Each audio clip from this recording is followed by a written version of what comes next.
Thiruppaavai Pasuram 5. Until now, Andal spoke of the Lord's greatness, His power and His glory. She opened our eyes to the divine, awakened our hearts and disciplined our minds. In the 5th Pasuram, she brings Him closer, not as a distant, lofty figure, but as someone who lives in our hearts, who walks with us in our everyday lives. She teaches us intimacy with God. The Pasuram begins with Mayanai, Manna, Vadamadurai, Maindanai. Here, Andal calls Krishna as Mayan. Someone might misunderstand this as a reference to deception. But in truth, Mayan refers to his transformative power.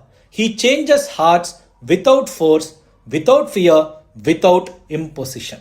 He works gently, softly like a breeze, shaping a river's path over time. This is a profound spiritual lesson. Divine influence is not about coercion or punishment. True spiritual transformation happens when love touches the heart.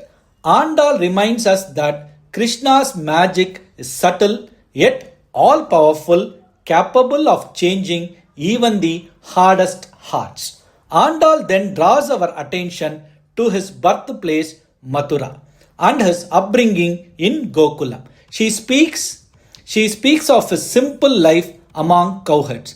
Why does she emphasize this simplicity? Because divinity chooses simplicity. God does not reside only in grand palaces or distant temple. He lives wherever love is pure, wherever hearts are humble, wherever devotion is sincere. Krishna's life teaches us that divine is accessible, approachable and close to everyday joys.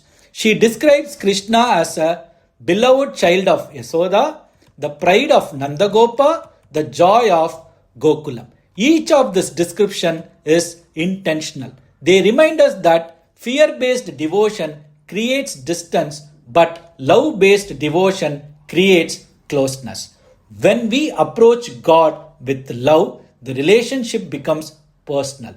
We do not bow out of obligations, nor do we serve out of fear. We serve because our hearts overflow with affection.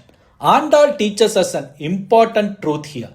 Do not approach God as a judge. Do not approach Him with hesitation or self-doubt. Instead, approach Him as your own, as someone who knows your heart, who rejoices in your joys and consoles you in your sorrows. When devotion becomes personal, prayer becomes natural. When devotion becomes personal, prayer becomes natural. It is no longer a ritual. It becomes a conversation, a song, a shared moment of joy.